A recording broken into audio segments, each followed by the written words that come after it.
உங்கள் சத்யாவில் இப்பொழுது ஆடி அதிரடி தள்ளுபடி. வணக்கம். நம்ம எல்லாருக்கும் வாழ்க்கையில் ஒரு பெரிய கோல் இருக்கும். இதுதான் நம்ம அச்சீவ்மெண்ட் அப்படின்னு நமக்கு ஒரு எண்ணம் இருக்கும். இல்லை இது நமக்கான இடம், இது நமக்கான வேலை அப்படின்னு ஒரு பெரிய நம்பிக்கை இருக்கும். திடீர்னு அந்த நம்பிக்கை இல்லை அந்த கோல் இல்லை அந்த அச்சீவ்மெண்ட்டை நோக்கி போகிற அந்த விஷயம் அப்படியே தடம் புரண்டதுன்னு வச்சுக்கோங்களேன். நமக்கு என்ன செய்கிறதுனே தெரியாமல் அப்படியே திக்குமுக்காடி போயிடும். அவ்வளோதான், முடிஞ்சுது, இதுக்கப்புறம் எனக்கு எதுவும் பண்ண முடியாது அப்படின்னு தலையில் கை வச்சு உட்காந்துருவோம். ஆனால் தான் வாழ்க்கையில் தான் ஒரு பெரிய கனவாக நினச்ச ஒரு விஷயமே இனிமேல் நடக்காது அப்படிங்கிற ஒரு சூழல் வந்தும் கூட அதில் மீண்டும் ஜெயித்து காட்டிய ஒருவர் தான் சுதா சந்திரன். 3 வயசில் பரதநாட்டியத்தை கற்றுக்கிட்டாங்க. 3 வயசில் நம்மலாம் அடி எடுத்து கொஞ்சம் நடக்க தொடங்குற வயசில் சலங்கையை காலில் போட்டுக்கிட்டு டான்ஸ் தன்னுடைய ஆன்மாவோடு கலந்து ஆடணும்னு தன்னை அதுக்காகவே அர்ப்பணிக்க நினச்சவங்க சுதா. ஒரு 3 வயதில் தொடங்கி அவங்களுடைய 16 வயது அவங்களுக்கு நடனம் தான் வாழ்க்கை, நடனம் தான் அவங்களுடைய பெரிய கனவு அப்படின்னு இருந்த சமயம், திருச்சியிலிருந்து சென்னைக்கு குடும்பத்தோடு வந்துட்டு இருக்கும்போது அவங்களுடைய பேருந்து ஒரு விபத்துக்குள்ளாச்சு. அவங்களுடைய முழங்காலில் ஒரு பெரிய விபத்து ஏற்பட்டுச்சு. அவங்க எதிர்பார்க்கவே இல்லை. அவங்க கண்முழிச்சு பார்க்கும்போது அவங்களுடைய முழங்கால் முட்டிக்கு கீழே காலே இல்லாமல் அறுத்து எடுத்தாங்க. அவங்க முடிச்சு பார்க்கும்போது அழுதாங்க.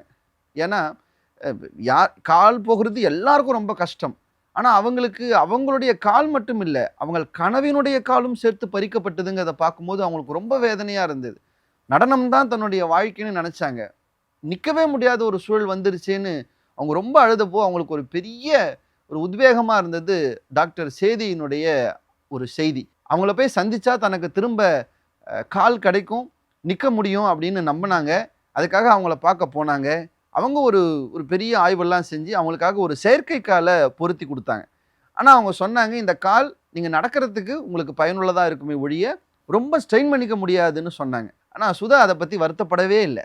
அவங்க அந்த ஒரு எடை நிறைந்த அந்த பொருத்தப்பட்ட செயற்கை காலோட மீண்டும் நான் நடனம் ஆடுவேன்னு சொல்லி ஆட ஆரம்பித்தாங்க. அவங்க ஒவ்வொரு முறை பயிற்சி செய்யும் போதும் அந்த இரும்புடைய கூர்மையான பகுதிகள் அவங்களுடைய முழங்கால குத்தி குத்தி ஒவ்வொரு பயிற்சியின் போதும் ரத்தம் வரும். ஆனால் என்னைக்கும் எனக்கு ரத்தம் வருது, என்னால் இதை செய்ய முடியாதுன்னு அவங்க ஓயவே இல்லை. ஒரு பெரிய பயிற்சிக்கு அப்புறம் மும்பையில் நடந்த மிகப்பெரிய நாட்டிய நிகழ்ச்சியில் கலந்துக்கிட்டு ஒரே ஒரு கால் அவங்களுடைய சொந்த கால், ஆனால் இன்னொன்று அவங்க நம்பிக்கையினுடைய கால். இந்த 2 காலையும் வச்சுக்கிட்டு அவங்க ஆடின அந்த ஆட்டம் அந்த பெரிய அரங்கில் எல்லாரும் எழுந்து நின்று கைத்தட்டக்கூடிய ஒரு பெரிய வெற்றியை கொடுத்துச்சு. அதுக்கு பின்னால் அவங்க வாழ்க்கையவே ஒரு கதையாக வைத்து தெலுங்கு திரையுலகம் மயூரின்னு ஒரு திரைப்படத்தை எடுத்தாங்க. அந்த படம் முழுக்க முழுக்க அவங்களுடைய சொந்த கதையை, அந்த கதையை மையப்படுத்திய படமாக்கி தந்தது. அந்த படம் ஒரு மிகப்பெரிய வெற்றி அடைஞ்சிருச்சு. வெற்றி அந்த எந்த அளவுக்கு வெற்றினா, படத்துக்கு தேசிய விருது கிடைச்சதோடு இல்லாமல் இந்த படத்தினுடைய கதாநாயகியாக இருக்கக்கூடிய சுதா அவர்களுக்கும் தேசிய விருதை வாங்கி கொடுத்து ஒரு பெரிய பெருமை சேர்த்ததை பார்க்கும்போது சுதா கிட்ட கேட்டாங்க, நடனம் தான் உங்கள் வாழ்க்கைன்னு சொன்னீங்க, நடனம் தான் உங்கள் பெரிய கனவாக இருந்தது, நீங்கள் முடிச்சு பார்க்கும்போது ஒரு கால் இல்லாமல் இருந்தது, நீங்கள் என்ன நினச்சிங்க அப்படின்னு கேட்கப்போ அவங்க ரொம்ப அமைதியாக பதில் சொன்னாங்க, இந்த உலகம் என் கால்களை பறிக்கலாமே ஒழிய என் கனவுகளை ஒருபோதும் பறிக்க முடியாதுன்னு சொன்னாங்க.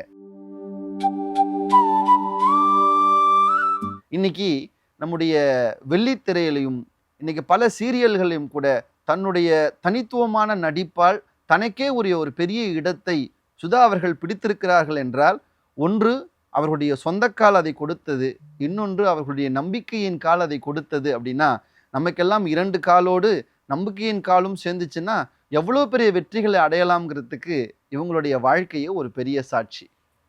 நன்றி.